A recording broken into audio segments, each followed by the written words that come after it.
In the Quran mentions how Allah created Adam.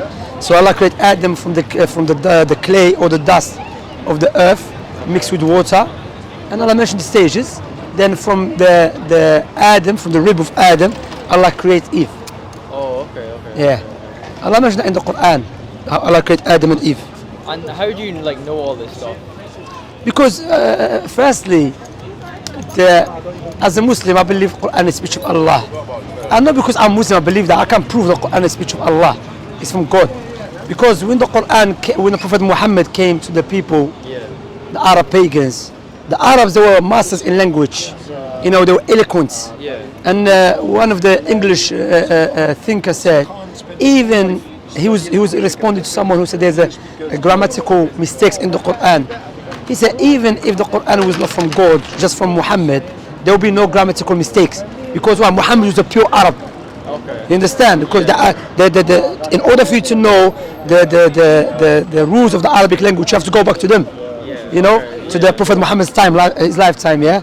So when you look to the Arab pagans at that time, when Prophet Muhammad came to them, they used to challenge one another. Remember, if you study the Arab history, they never had a book before. Oh, yeah. They were people of memorization. Okay. They used to memorize poems consist of 300, 500 lines. Literally on the spot, they can make poem of many lines, So one of the miracles of the Quran that is the stylish of the Quran, the eloquency.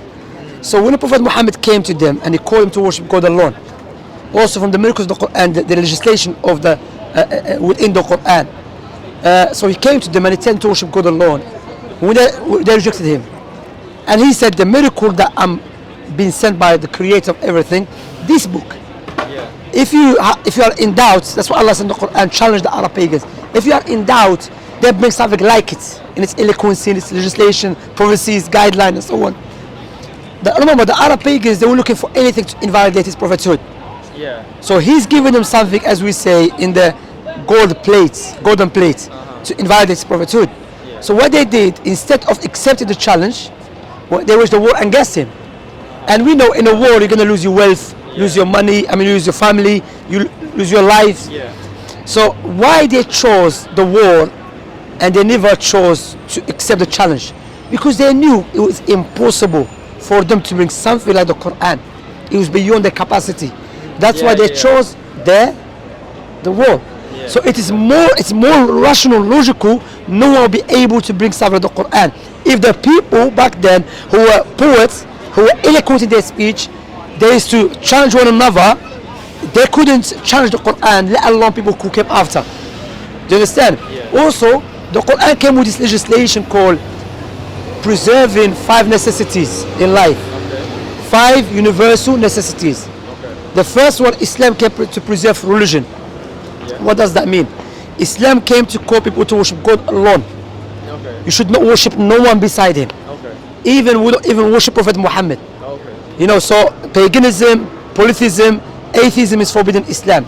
Because when you do not worship the true God, what happens? You start following your desires. And we can see that right now. The Western world, quote unquote, the most civilized countries in the world, they are drowning in darkness.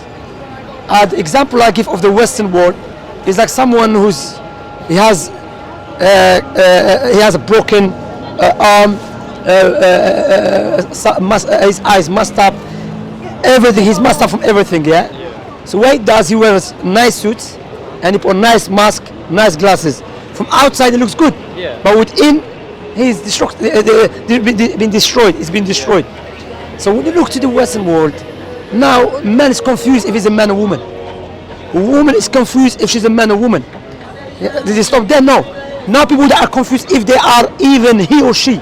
He said, don't call me he, I'm they. Has it stopped there? No. Some people think they are being born in the wrong body. He's a man completely, fully man, but he says, I feel like I'm something else. And this is a problem because when you open that door, that's what Allah mentioned in the Quran. When the people start following their desires, then the heavens and the earth will be corrupted. So literally, there was a guy on ITV4. He said he's a broccoli.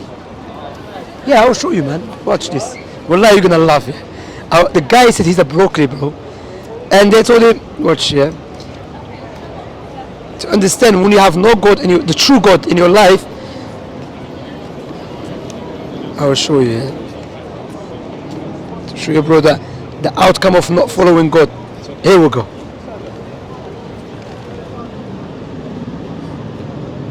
One second.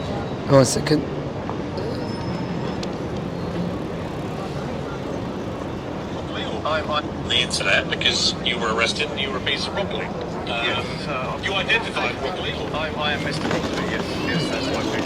Do you have another name? No, Mr. Broccoli is... That's it. Yeah. You don't go about your daily business as a piece of broccoli. I've always been a piece of broccoli. Really? Yeah, oh yeah. Right. So do you have a job? I just grow. Yeah. Right. He said, do you have a job or just grow? I don't believe he's serious. Yeah. But what he's doing, he's trying to prove a point. Yeah. That if you open that door, that I'm gonna identify myself because I feel something like it inside me, then I feel like I'm broccoli. That's what he said. He said, I feel. So now there's another one from Germany.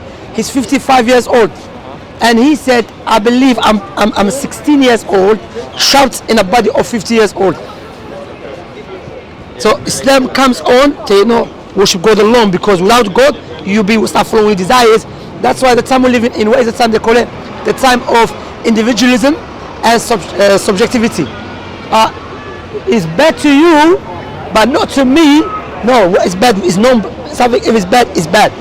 But when you don't have God, of course you're gonna fall into that confusion. That's the first one.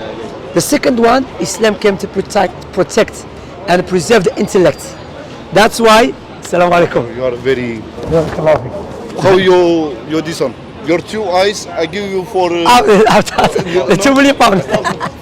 I'll give it to you. Yeah, Good man, bro. Barakallah. So it's come to protect the intellect. That's why in Islam, alcohol and drugs forbidden. Okay. Thirdly, Islam came to preserve wealth. That's why interest and gambling is forbidden. Islam came to preserve marriage life, families.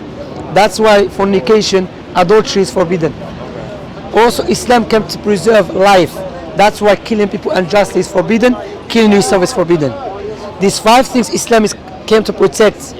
Not just protect it by just speaking. No, there's a punishment for that. There's a punishment. What is the opposite of that? Alcohol. Is it good for us or bad for us? Bad, individually and collectively. Gambling is bad, individually and collectively. Interest make the rich richer, poor poorer, and enslave people. You understand? So it's bad for us individually and collectively. Likewise, fornication, adultery is bad for us, destroy families. Also, cut people off from their true lineage and heritage. So someone, because remember, this woman has no right over you. You're just sleeping with her, and also you don't like it for your sister. I don't like it for my daughter, or for my sister. So these 5 things which destroy societies, not just allowed within our societies, it's been glorified and been propagated. And yes, there is some people do benefit from these vices. Who are they? Those who are in power, who are making money from it. Even though they know it's evil, but because they're making money out of it, they allow it, they promote it. So that's why logically, how man that existed 1,400 years ago, who couldn't read and write, he lived in the middle of the desert, he came with this perfect way of life. On the other hand, we have these politicians who studied in the best universities around the world, yet they cannot resolve the problems that we are facing. Because that man, Prophet Muhammad, he received the revelation from the Most High. And the Creator, he knows what is good for us in details, and he knows what is bad for us in details. But human beings, we can we can do guesswork, to show you also when you have no God, you fall into clear-cut contradiction. Alcohol is illegal, correct? And also alcohol is illegal. It's illegal, you mean, alcohol is legal. Drugs is illegal. But alcohol causes more harm than drugs. Majority of crimes because of alcohol. So why alcohol is allowed in our society and drugs not allowed? Even though alcohol causes the same harm, rather worse, and cause why? alcohol, people make money from it, high taxes. You see? Yeah. So even people know alcohol is bad for us, why they're not stopping it? Because they're making money, benefit them. That's why you need the creator to legislate. Because when the creator legislates something for mankind, there's no evil desires and bias involved. Because he's the creator of everyone. Yeah. So this legislation that man came with, which is good for us, good for us individually and collectively. The question that we ask ourselves: so why some people are very hostile to Islam? Majority of times, those who are very hostile to Islam, either they are ignorant of Islam, or those who are making money from the suffering of the people, and they looked at Islam as a threat for their business. It's like me, imagine I own banks, you know, those vices of alcohol and so on, and you come start teaching people about Islam, even though I know what you want, good for them. But what I'm gonna do, because I'm a rich man, I have a lot of money, I'm gonna utilize my wealth to make you look bad, even though you're a good person. You want picture? I saw that, man.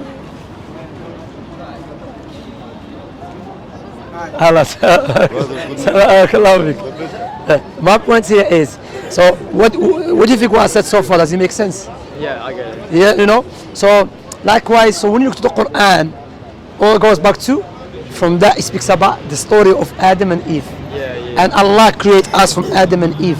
You know, that's what Allah subhanahu wa ta'ala mentioned. All mankind, all people, fear your Lord, who created you from a single soul. And that goes back to Adam. You know, goes back to Adam. So also for the Quran, like the prophecies in the Quran, Allah mentioned the Quran when the Prophet Muhammad was in Mecca, when he was scared for his life. He was telling his companions, you will overpower the Persians and the Romans. Back in those days, the world was split up into two. Either you belong to the empire of the Persian Empire, or you belong to the Roman Empire. And they were very strong and powerful. And imagine someone in the middle of the desert, while he's scared for his life, and his companions being tortured, he's telling them that you will overpower the Persians and the Romans. That's what that's one of the power of prophecies. Everything in the real life go against it. So everything in the real life is going against it. How these people in the middle of Mecca, few of them, man is telling them that you will, you, not the people after you, you're going to overpower. Historically speaking, the time of Abu Bakr, time of Abu Khattab, one of the disciples of Prophet Muhammad, he conquered Persia and Roma. So that prophecy, that's one of the English historian, he said that prophecy as if it's impossible to happen, but it happened. That because that Prophet Muhammad is a messenger of the Most High, and Allah told him that will occur. Likewise, from these prophecies, the prophecies in the Quran, Allah mentioned, O Muhammad, the verse, يا أيها الرسول بلغ ما أنزل إليك من ربك فإن لم تفعل فما بلغت رسالته والله يعصمك من الناس. O messenger of Allah, the meaning of the verse, convey the message from your Lord, and your Lord will protect you until you convey the message. This verse was revealed when the Prophet Muhammad was in a war. And Allah is telling him that you will convey the whole message of Islam, and you will not be harmed until you convey the message. So when this verse was revealed, he was inside his tent, and his companions that were guarding him, he came out, he said, leave me, Allah will protect me. You know, that is not the nature of a liar, because a liar knows that God is not with him, he's lying, he's just making it up. Rather, he will be inside a fortress. Prophet Muhammad was involved in war. People tried to poison him, all of that, and he did not die until he conveyed the whole message. When he stood in the mountain of Arafah in Mecca, and he said, have I conveyed the message? 9 years later, he said, yes. He said, oh Allah, be my witness. Again, this prophecy in the Quran is so powerful. You understand? That's why all the problems that we are facing now, the solutions in the Quran, in this book. Because that book is from your creator and my creator. Make sense? Yeah, I get it. So you believe in God, you are... Yeah. So let me ask a question. Okay. The example he was mentioning, I'm going to give you the example. He was telling me to mention the example I always mention. Imagine I said to you, look, Neo, you seem like a good person, and I'm a multi-millionaire. I will give you £2 million as a gift. I'm not asking nothing from you. £2 million as a gift. If you do take it, what would you say to me at least? If you do take it, would you thank me? For £2 million? Of course, £2 million is big money, bro. Yeah. What country you from? Scotland. Scotland. If you go to Scotland, £2 million, you're gonna Yeah, so- nice. Where is Scotland? Where? It's just above England. No, where? I went Scotland. Oh, like- I lived in Glasgow. Glasgow, yeah. I lived in Glasgow. Yeah, I live in 2002. I was living in Glasgow. I like it. It's very nice. Yeah. So you will thank me, and you will remember me all the time. £2 million is a big money. Yeah. Now I will give you £2 million on the condition give me your 2 eyes.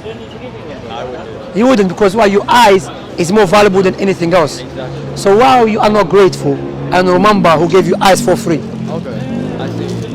Yeah. You see, that's what Allah says in the Quran. If you try to count Allah's blessings on you, you will never be able to do so. If you, may Allah forbid, imagine you're in a house and there's a fire everywhere.